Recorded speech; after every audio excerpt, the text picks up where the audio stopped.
अगर आप अपने दुश्मन का सम्मान नहीं कर सकते तो आप खुद का भी सम्मान नहीं करते।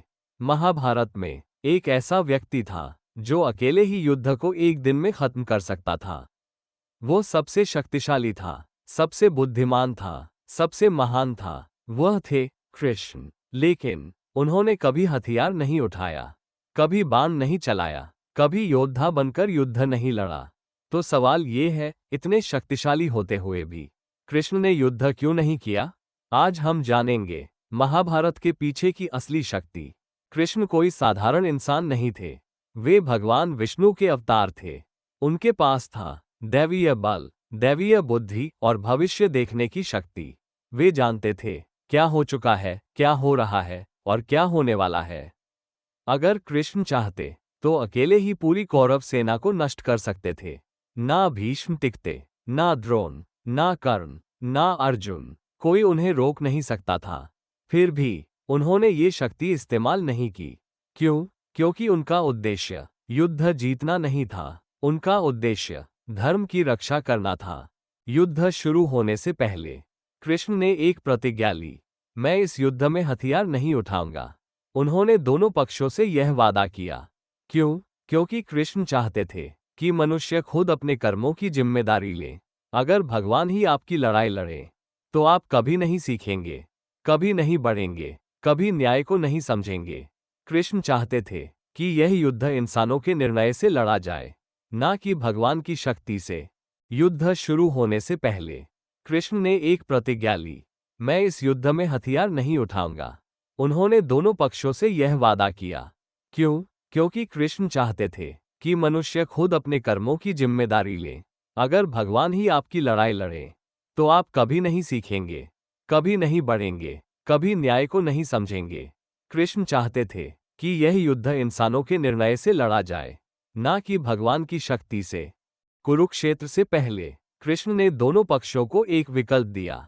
दुर्योधन से कहा, तुम मेरी पूरी सेना ले लो, और अर्जुन से कहा, तुम मुझे ले लो, लेकिन मैं युद्ध नहीं करूंगा।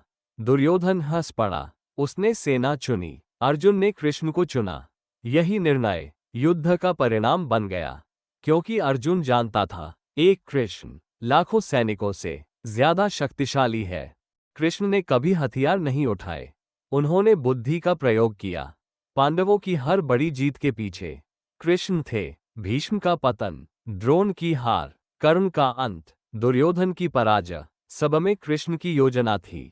वे जानते थे कब बोलना है, कब चुप रहना है, कब नियम मोड़ना है, कब तोड़ना है।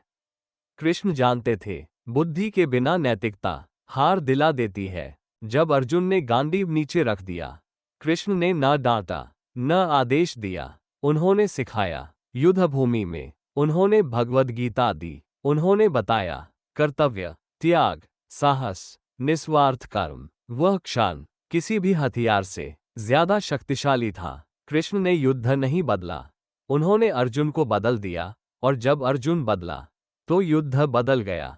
एक ही क्षण ऐसा था जब कृष्ण हथियार उठाने वाले थे। जब भीष्म ने अर्जुन पर भयंकर हमला किया, कृष्ण रथ से उतर पड़े, हाथ में टूटा पहिया लेकर भीष्म की ओर दौड़े, मारने के लिए तैयार। क्यों? क्योंकि अपने भक्त के लिए कृष्ण अपना वचन भी तोड़ सकते थे, लेकिन अर्जुन ने उन्हें रोक लिया। कृष्ण मुस्कुरा दिए, उन्होंने अर्जुन की परीक्षा ली थी और अर्जुन पास हो गया। कृष्ण को कभी प्रसिद्धि नहीं चाहिए थी, ना यश, ना महिमा, ना श्रेय। उन्होंने हमेशा पीछे रहना चुना, क्योंकि सच्चे नेता खुद चमकते नहीं, वे दूसरों को चमकाते हैं।